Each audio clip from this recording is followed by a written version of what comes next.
Alright, I guess we'll finish up. Yay! So, we're basically discussing, reality with other human beings, atheists, who, yes, God is dead, and with God they killed the notion, the idea of value. So they're value nihilists, or value relativist, which is the same thing as a value nihilist, because the value relativist is basically saying there is no value that can be discerned with any kind of reliability. Can't be distinguished, can't be understood, can't be discovered because it doesn't really exist. This is basically their argument. And so it's just some sort of subjective thing.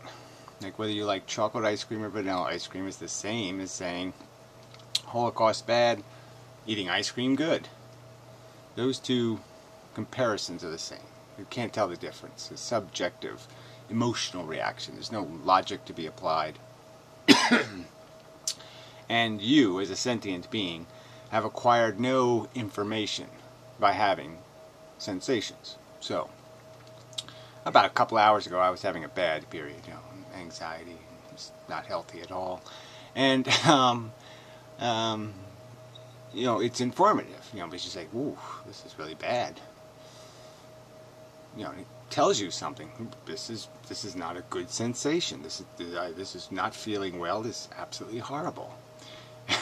And you're made well aware that this is a valuable thing. That this is something that would be so cool if we get rid of this capacity to be sensually bludgeoned by horrible sensations. And yet we're not supposed to be informed by that experience. That experience is not supposed to inform us about what sentience is like. It's somehow, no conclusions can be drawn. It's just amazing. So anyway, and then, the context also is here. Is that, again, the real comparison is to point out is that they have totally ignored the fact that what causes you sensations are different than the sensations. The sensations are different than the causes. They're not tied to the causes in any manner that is necessary. There's no necessary connection between cause and the effect. The effect is what we're talking about having value. The effect is the feeling itself, its very nature. And as soon as you describe something as suffering or pain, you're describing it as a category of sensation, and a category we can fully understand and put in good and bad slots very easily. Sensations that are obnoxious and sensations that are comforting. We know the difference, we can tell the difference, we can understand the difference, and we know the difference has value. And it's just silly not to recognize what's fundamental and intrinsic to the sensations themselves. They scream it. I can't avoid hearing it when I'm having the sensations. I am perfectly aware of their character. I don't have to think about it. I'm feeling it. No thought required. It tells me exactly. Repulsion. It says it loudly. It doesn't even say it in words, but it says it in feeling. You can't get any more direct. You can't get any closer to a fact than something. Water doesn't even scream wet as loud as a bad feeling screams repulsive, or a repulsive feeling screams bad. The connection is so solid, and yet these lunatics choose to not be enlightened by their own sentient experience. Tisk, tisk, tisk. It's an interesting question. I think that the universe probably would be better if there were more things that I value in it. At least I would find it to be. Wouldn't you? More things that I value in it. It's not the question. The question is, obviously, the question is you know that you're going to have the things you don't value in it, the things you don't think are good. The nasty bits will be included. The subject's about the value of the nasty bits versus the value of the silly bits, the silly happy bits. And the argument is that if you really take a fair look at them, and if you fairly understood what the price was for your comforting breath of fresh air, and how many organisms died to produce it, died struggling, squirming, spinning around in circles, all kinds of horrible things happening to them, blood coming out of places and such, that you would not you would not choose, if it was your consciousness, if it had to experience the whole total of what was being experienced to create your experience. If you mixed all the colors together, it would be such a foul shade of brown, you would not want to be near it. How much time, why don't you tell me how many minutes, how many milliseconds of your life you've actually spent contemplating the non-existent Saturnites and lamenting the fact that they're not loving and telling the truth. If there were, at some point, historically,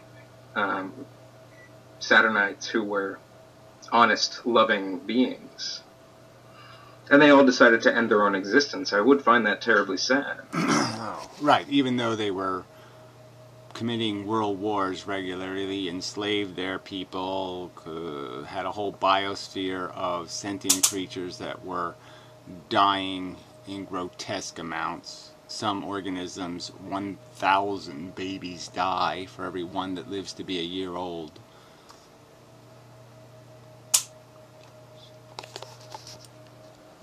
Oh, the humanities. Wouldn't it be the Saturnity? The constellation of values. So now it's a constellation. And this philosophy, right, he lives in the world where there's a constellation of value. Criticizing words you don't know what they mean? Well, I know what constellation is. Yeah, but whatever, who cares? You know. And it's reductio absurdum. Reductio ad absurdum. Who cares? You know, really? Yeah, who cares? There's absolutely nothing absurd about the rational process of dissection. You don't know what that means either, do you? Choosing fail-safe is absurd. Timestamp, please. Conclusion. That's what he called it. He called it an absurd conclusion. And then said, I'm not dismissing it out of hand. Let's go to the videotape. Yeah, you said choosing to end life would be absurd. It's an absurd reaction. That's what you called it. Timestamp anybody you want to. It's towards the end of his video, obviously. Which you play right after this, which is not what I said.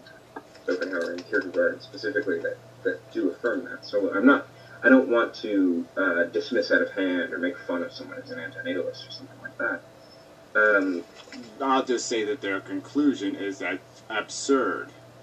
Those aren't contradictory. Yes, they are. I mean, as I will explain. Yeah. I mean, you're going to play the clip where I explain how it's absurd for you to think you can call somebody's thoughtful, hard opinions absurd and not be offensive?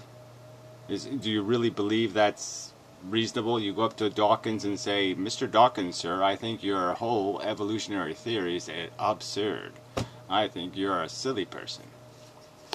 Yeah, right, sure. Sure, that'll work. I'm sure you won't be offended.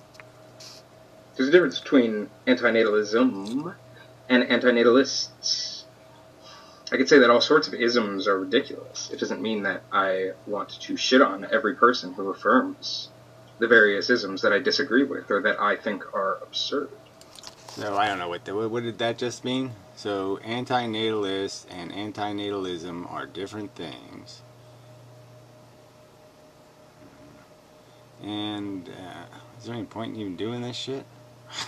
Yeah, I guess if they vote the right way, well, whatever. They're not mutually exclusive statements. But Well, I think they are, in the sense that I don't think you could reach the conclusion that life shouldn't be continued and not be an antinatalist. So I think that would be absurd. I like that much better. Schopenhauer would love, he would love for you to say his conclusion is absurd. He'd find that, oh yeah, thank you. What a compliment. Appreciate it. The argument is not identical to the man. This is what... Well, whatever. I mean, it's just, again, every man, okay, who has constructed his argument or constructed his beliefs and has any sense of his own integrity, is going to, especially if they're going to be aggressively advocating for something, they're going to find the characterization of absurd not complimentary. Yeah, okay. The ad hominem fallacy is a fallacy. If the argument were identical to the man, then the ad hominem fallacy would not be a fallacy. Fact of the matter is, I'm willing to criticize a conclusion, and I don't really care whether or not it hurts somebody's... Well, it's not anybody's feelings you're hurting. You're antinatalist. You're saying you don't want to be... you're not dismissing the argument. You say the argument has weight, and at the same time you call it absurd. I'm just saying that your contradictions are showing, okay? Not ours. Feelings. That doesn't mean that I'm going to run around saying that antinatalists are idiots. I said that it is a position that has some philosophical weight. I said that I, in the first person... Well, it doesn't have any philosophical weight if you believe it, because then you're absurd, right? So it only has philosophical weight as something you dismiss, because if you believe it, you're absurd. I mean, sorry, this is pathetic. Find the conclusion to be absurd. Those are radically different statements. I have good friends who believe things that I regard to be absurd. I think we all probably do. But that's not the substance of your contradiction. The contradiction is if you believe it, you're absurd. You can't get around that. The way the argument, if believed, is absurd. That's the chain of your logic. You built it. I'm just describing it. Be articulated with some weight, yet I don't pay any attention to that because fuck it, who cares? I didn't say fuck it, who cares? You said it was absurd, right? Exactly. Oh, fuck, there's just no point. It's not the point at all. So that I don't buy it, right? Just because... Yeah, that you don't buy it, and you rolled your eyes, and then later, as right now, you said it's absurd. So you said, I don't buy it in a mocking way, and then you said it's absurd. So, there you go. If something has a tradition behind it, which is what I mean when I say it can be articulated with some weight. It can be... Oh, only be if it has a tradition. So I guess the Bible can be stated with some weight. But the weight isn't its logical character, its integrity as evidence. It's anything a rational person would conclude to be valuable. It's only irrational weight. So at least we've got that tied down. When you say an argument has philosophical weight, you mean it just has popular support. Oh. Be argued, right? Just because a thing can be argued doesn't mean that I'm under any obligation to buy it or find it persuasive. The point is you're not allowed to say it has philosophical weight and imply it has some sort of philosophical integrity, which weight would imply, and then say it's absurd. Yeah, that's a contradiction. Christianity can be argued. Christianity can be articulated with some weight. No, I don't believe it can.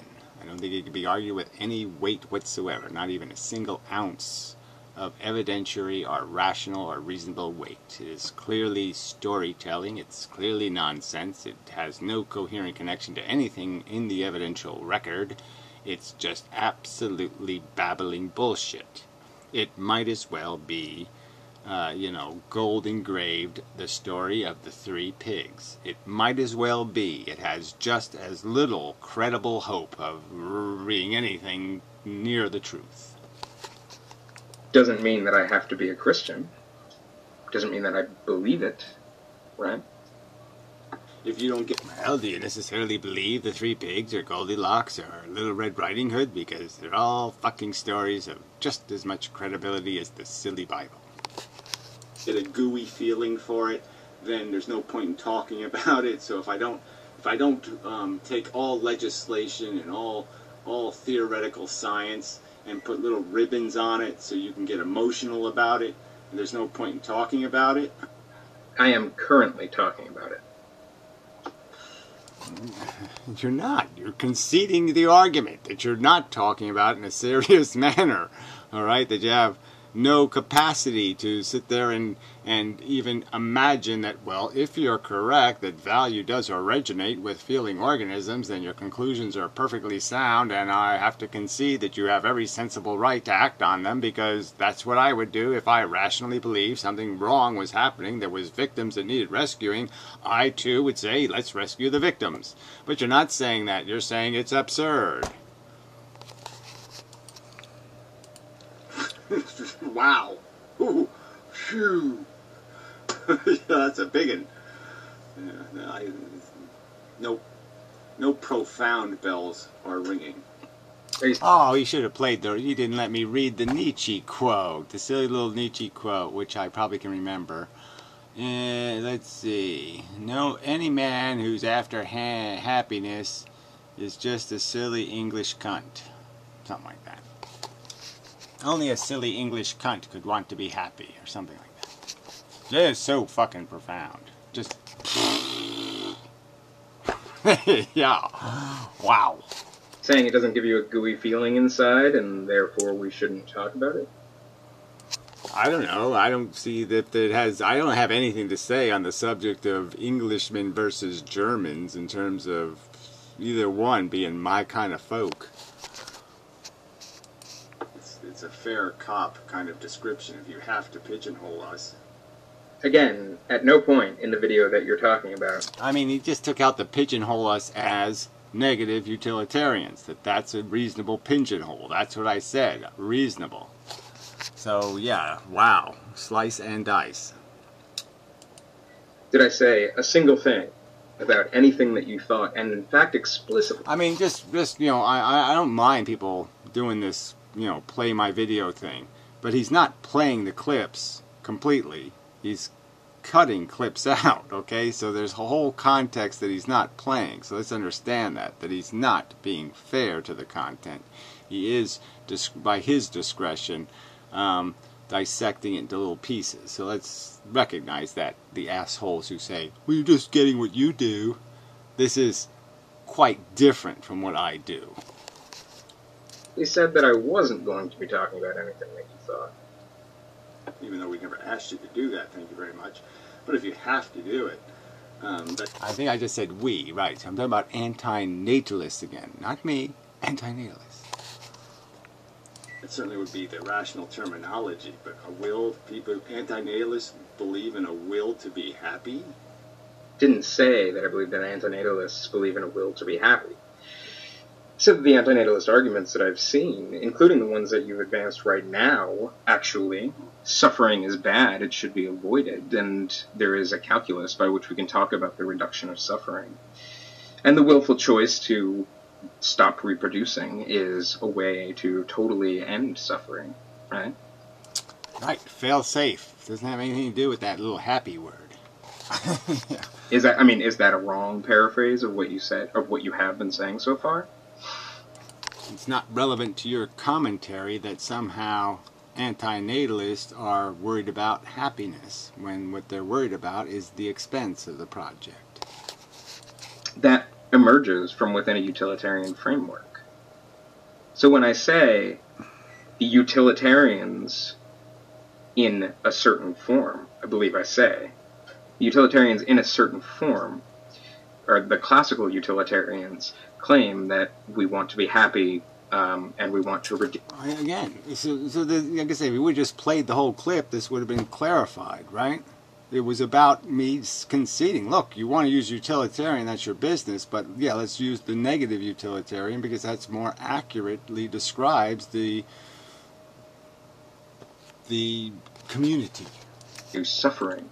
And then I problematize the issue of happiness. The point is to problematize the classical utilitarian frame through which one might arrive at the kinds of conclusions that you are getting at. He didn't say that you're using that frame. That's really a little bit excessive, isn't it? Hey, knock it off.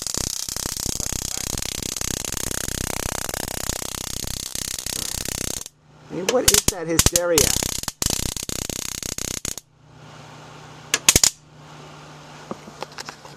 Air cleaner's dirty, I think. I don't know what his problem is. But man, I'm not pleased. This chair isn't working right either. And what else can I complain about while I'm here complaining? Yeah, back to it, sorry. In fact, I explicitly said, again, that I wasn't going to be addressing any of your arguments. Right, you're just going to be insulting people who believe in the philosophy of antinatalism and then pigeonholing them into a categorization they might find irritating and annoying. So yeah, fine. That's all your only contribution here is to malign and degrade and mischaracterize. Bravo, mission accomplished.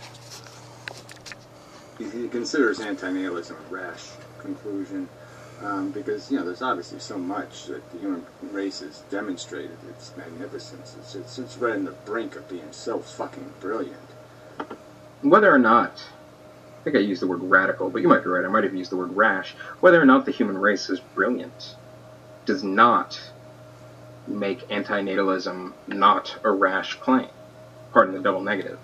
Well, I think it does, and certainly in the context of it's certainly not rash if people were talking about it 100 years ago or 200 years ago or even 2,000 years ago, and that the conversation is now only more substantially evidence-based in the sense that we can now bury gods and bury nonsense and recognize that this is basically what evolution does, which is make a fucking goddamn mess for no good reason. Doesn't seem to me that they have any connection whatsoever. We're right on the edge. It's a rash conclusion to say it isn't working. It's not a rash conclusion to say it isn't working. Well, and especially in the context, again, this might be a moot point, okay, if we're still using bows and arrows. But no, we have dropped nuclear bombs. We are indicating the human race has no intention to grow up, and that we are on the brink of complete and utter horror. Just showing right up. I mean, we're going to be right there any minute now. So it's time for action, not caution. It's time to do something because you're out of time. In fact, I affirm that. That's true. It isn't working. So what? So what? Again, I just don't understand. If somebody tells me something's not working, the toaster is threatening to burn the house down, unplug it. Seems obvious. Yeah. Rash conclusion is that the solution to that problem is therefore to die out as a species. Yeah, I mean, come on, get serious. Well, like I said, many antinatalists would say the rational thing to do is to die out as a mechanism, the life thing, that no good will come of it. And you coerce it. It's a goddamn blob. No, you're imposing it. It's an imposition. It isn't a fucking coercion. You're not making a deal. All right. How can you impose something on it? I mean, it's a goddamn blob, as you put it. The issues that I'm bringing up with the notion of coercion... Well, whatever. I mean, this is just... Again, I don't want to get into that argument again. I mean, we know what the blob turns into. This is not a mystery. We know exactly how the blob happens. We know what the blob grows into. We know what the blob is vulnerable to have happen to it. So you have to consider the entirety of the consequence, not just the car hitting the front bumper, but the fact that the car will smash the engine compartment and shove the steering wheel into the other guy's face. You have to consider the whole accident, not just a teeny piece of the accident. Also work with the word imposition, right? I don't know if you've noticed, but coercion isn't about making deals, it's about the exact opposite of that. You're physically... No, it isn't. It's about a contract that you manipulate through some sort of distortion of a fair negotiation. You know, that's coercive in that it creates a pressure. Be building it and shoving it into the world. And the problem is that in all, I mean, I said this about coercion, you can say it about imposition, right?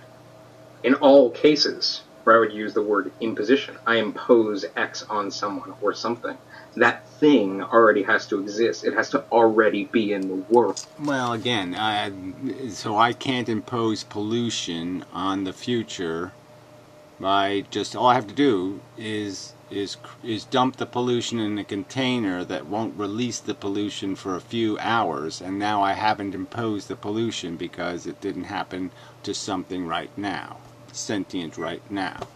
But again, we know what babies grow into, so let's not play games. I mean, if you make a puppy, you know you're making a dog.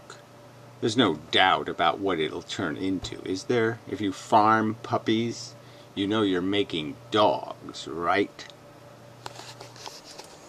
So I don't know what it means to impose something on a non-person. The change in word doesn't affect... Right. So again, so you don't know about the fact that you can have a consequence, like I could impose in terms of having a selfish disregard for human life. And so I could work at a nuclear power plant, not do some engineering thing the way it was supposed to be done, and in 10 years the plant melts down. And even though I was totally malicious and willful in my compromise of the structure, you wouldn't say I imposed the failure. I imposed all the pain and suffering that took place because of exactly what I did on purpose, with volition and knowledge. And yet I didn't impose it. Somebody poisons food and somebody doesn't buy the poison's pills, let's say, like the Tylenol thing. Somebody doesn't buy it for 2 years. I didn't impose it anymore because it happened in the future. Affect anything here. Procreation will create adult organisms. Yep, infant mortality rate is 0. No, that's not the argument. We're saying it's probabilistic. This is what can be expected. No one's making any other argument than that there's no way to become an adult human than to be procreated. So even if you had 99% attrition, you'd still have 100% connection between the adult and procreation. The adult isn't created through any other mechanism. The pressure you're placing on something that's going to change their destiny. So it's a coercion of, and again, you can't get more in somebody's face than to make their face. Right, so again, the point is you have to use, notice you have to use this language that you change something's destiny by force. There is no destiny beforehand. It doesn't make sense to talk about changing something's destiny. Well, influencing, it doesn't really matter. It's an imposition. We understand we're calling it willful because we're saying these are impositions created by willful acts of human beings where they've said, I'm actually going to procreate on purpose. I'm going to create a human being. So that's the context of this conversation. So it's just absolute nonsense to say there's some disconnection from that mechanism of willful taking the risk with somebody else's welfare. It's a willful act, no less willful than if I went into my neighbor's house, stole his money, and went to Las Vegas and said, I'm going to win him some money. It's no different. The imposition is just as real. I'm going to end up rolling dice that are going to change his destiny. That's a fact. The fact of the matter is that giving birth to something is a very particular case. And I think that the language breaks down when you begin to talk about imposing things onto non-entities. Well, it's just, again, there's just no point in this silly argument about the non-entity when we know the only way it becomes an entity is through this act. You cannot be an entity any other way than through this aggressive action of stealing its card stock and drawing straws for it. Or coercing non-entities into existence, however you want to phrase it. Stealing their right to be left alone. That's another way I'd phrase it. Ignoring their right. Their what's the right way to put it? Their future will to have been left alone. At the very least, the present. Oh, right. And we have no clue what's going to happen. The baby probably is just going to be a cup of water. I didn't say that we didn't have any clue what was going to happen to the baby. Oh, yes, you implied that somehow it's a mystery, that there's infant mortality, and that'll take care of the problem. No, there's a direct correlation between adults that exist and the people who created them. Direct correlation. Human beings are not made by any other activity than procreation. In fact, the entire time, I didn't argue from consequences. Why? Because I'm not a consequentialist. Haven't argued. Well, I don't even know what that means in context. So yes, you're a value nihilist, and you don't believe in determinism? I don't know. You don't believe in cause and effect? I don't know. From consequences in this video, didn't argue from consequences in the last video.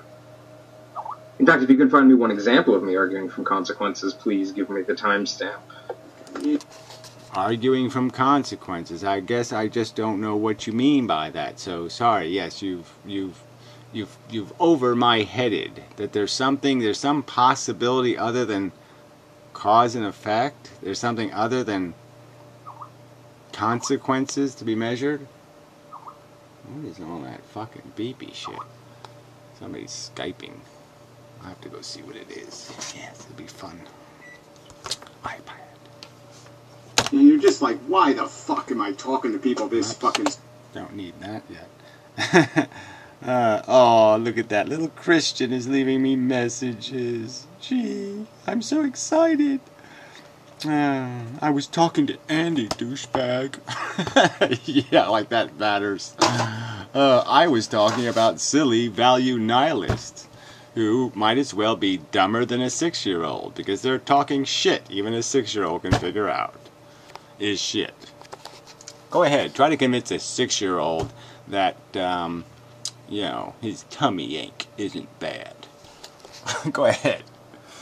You shouldn't even be allowed to say the word Schopenhauer and then pretend you don't know that babies turn into human beings. When did I say that I don't know that babies turn into human beings? You are disassociating the action of procreation with the end result of sentient human being in shit.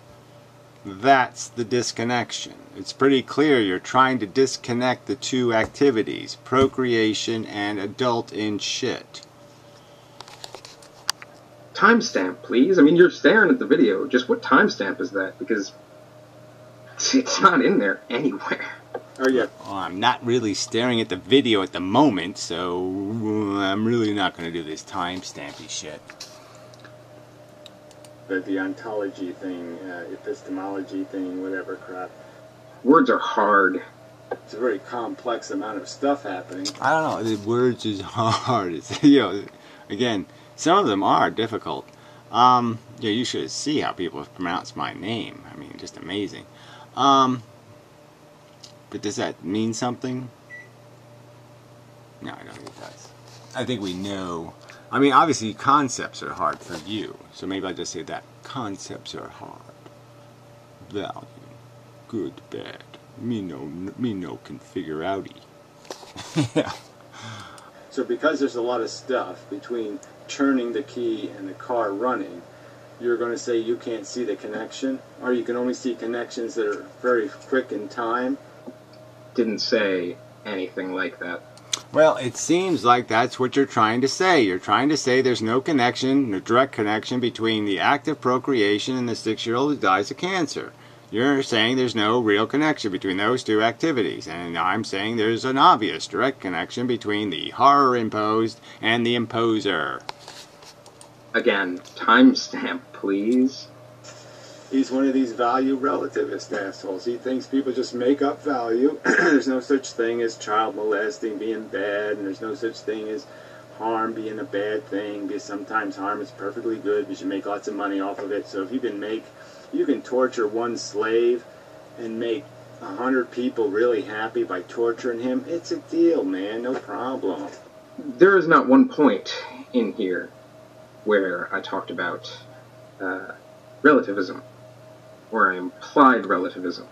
Well, nihilism is the or same anything thing. like that. Same thing. The fact of the matter, though, isn't like 20 minutes ago when I said, I value things like love and compassion and kinship, whatever, anything else that I value.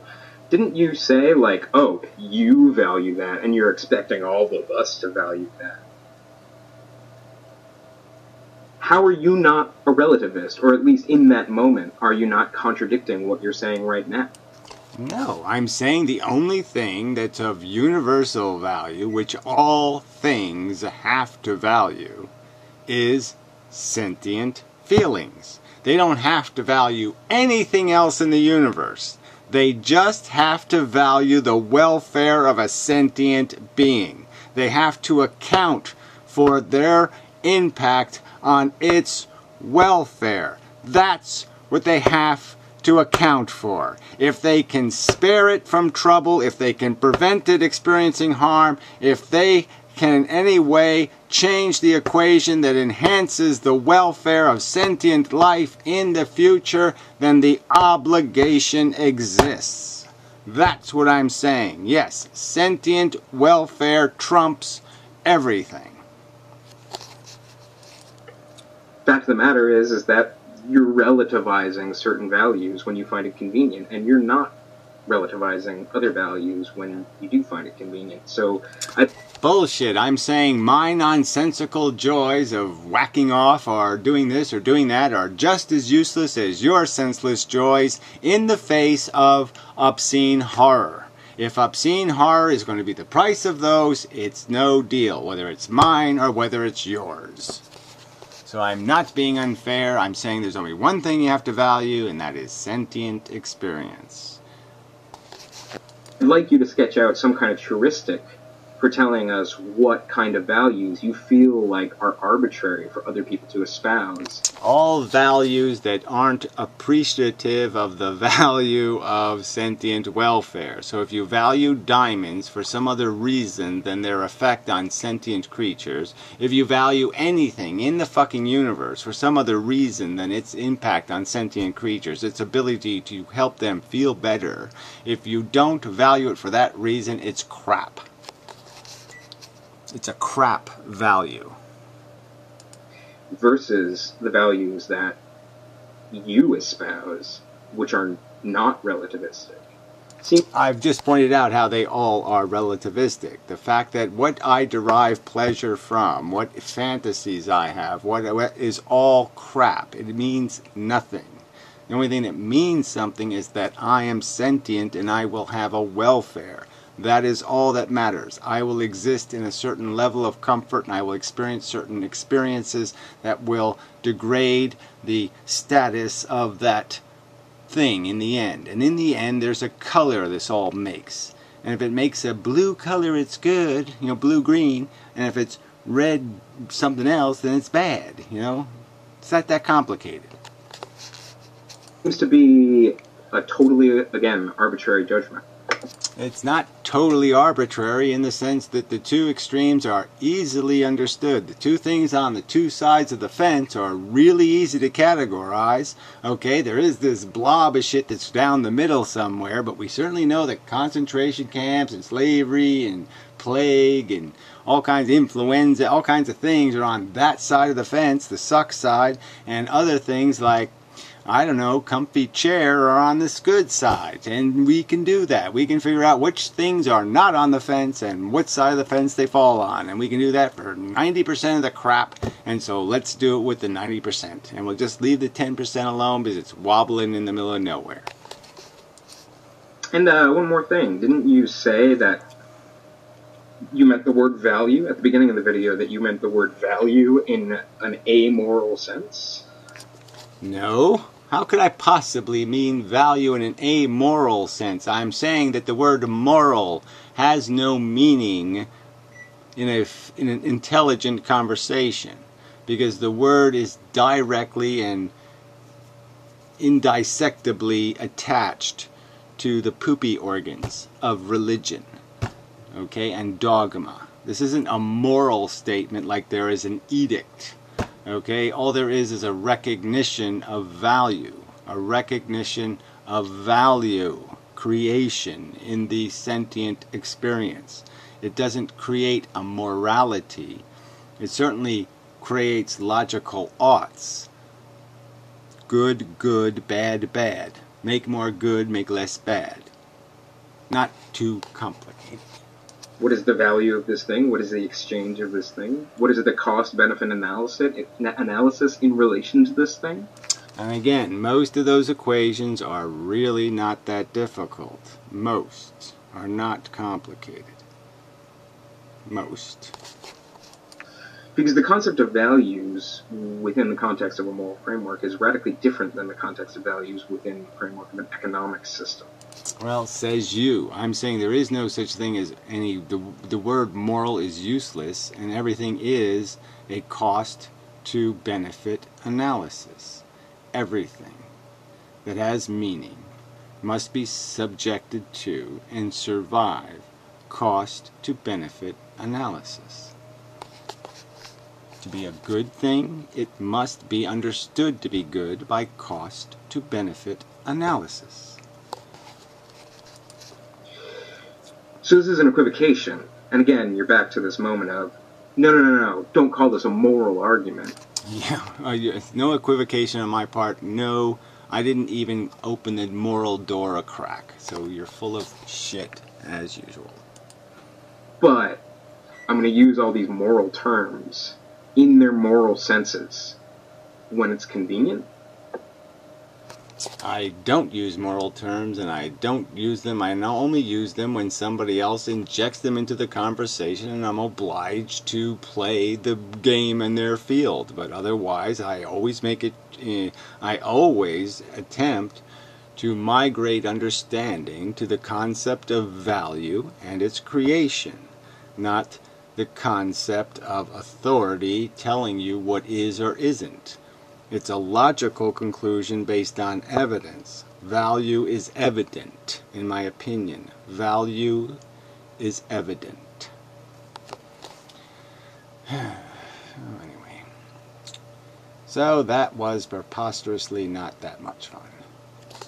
I salute your stamina, says the crazy psychotic. Jesus. Enjoy the debate. Let's see what deterministic one. Yes, he says he objects when I say, gee, you sometimes say things I think it's just absolute crap. But let's see what he says. Just because something has the tradition behind it, which is what I meant to say, it can be articulated with some weight. Tradition has no weight. Well, that's good. Very good. Christianity can be argued with some weight. Christianity cannot be argued with any weight. So we agree on those. So yay for that. Alright. Best I've seen from Hothliday. Yeah, well, Hothliday is another individual with way too much shit, including his head, up his ass. Can you do a video on what is religion? Oh boy, that's just too fascinating. Let's see. Never saw a snarky suicide for cyanoid video response before. Seems scary. Pushed your buttons. Yes, I certainly did, didn't I? Yeah, cool. Anyway. Are you going to read from a script? It would be helpful to post the script in the description box. I don't think he was going to read. Well, I guess he read some sort of script. Yeah, I don't know what that little bit was, but he kind of just smashed right through it. So anyway, I had a feeling he'd respond to that video. That's right, I respond to my critics, and the critics of the rational philosophies of the world. I will defend rational philosophizing on planet Earth whenever it is attacked by flabby douchetards. Yeah. Alright, so I think we're done. Excellent. I think I have time to spare, right? Oh, 5 whole more minutes I could just bibble babble along. I don't think there's anybody else to mock and ridicule. So, job well done, Gary. I was a bit humorous and engaging, yet not too overtly disgusting, so I think I have the right balance in these videos. Right balance of repartee and such. Repertoire. Can't say that word right either. I don't say a lot of words quite right. But I don't think that matters too much. I don't think so. Anyway. Could read Christian PMs. Yeah, that might be funny. Let's do that. No, I won't bother doing that, but it would be funny. Alright. Where is my... Let's see where my comments are here. Let's see if there's any new comments of interest. Drum roll. Okay. Why do you insist that I'm relativist? Doesn't matter. Nihilist, relativist, doesn't really matter. The point is, you say we make it up. You say the individual subjectively does. You made the whole subjectivist argument right out of Nietzsche. So, I mean, I don't, what's the point? So you're either a value nihilist or a value relativist, and as I've argued, the two things are exactly the same. You annihilate value unless you're going to say you're a value relative because you can't know the truth, like some sort of quantum thing, like you can't see the quantum. It's impossible. Even if you have a microscope, you still couldn't see it. So if you want to argue that the value's there to be understood and dissected and recognized, it's just that we don't have the tools to do it, that's fine. But that's not what value relativists are saying. What they're saying is it's all made up. That there's no distinction between something of more credibility and something of lesser credibility. And that's just absolute nonsense. Just as big a pile of nonsense as to say value is not a reality, in spite of the obvious game-changing fundamental nature of sentience. To deny the existence of feelings and their qualitative character is just too ludicrous a position to hold and be called reasonable. Yeah, that's good enough. So, I think we're done. Yeah. Oh, look at that. Oh, that Christian's all over the place, isn't he? He had to post an old Luddite video. Oh, he's got to post Luddite videos for him because Luddite lost his channel. Yeah, he deleted it. Yeah. So you'll post the videos for him. That's funny. But anyway, somebody, deliberately takes their videos down and you repost them for him. Strange. But whatever, it doesn't really matter. Oh, I didn't watch this. Every InMendham video response ever. Let's see how funny this is. Har har. Yeah, no, I wasn't making arguments in the video. I was just insulting you. I love it. So I think it's all win for me. I mean, quite obviously that was his video. I was doing an imitation of him. So I thought it was an excellent imitation. I was totally fooled. I think I looked totally Mexican. Totally. I was just insulting you. Totally Mexican. Okay, I'll stop with the Mexican jokes. It's just bullshit. Sorry, I said faggot in a video the other day. That was absolute bullshit. I'll do some penance. Throw a battery in the air and make it hit me in the head. Watch. Okay, I missed my head. But I'll do that. I'll throw some things in the air and hit myself in the head with them. I'll throw some things in the air and hit my... Oh, wait a minute, that's probably a good idea. Anyway, I'll do some kind of penance, okay? I know it's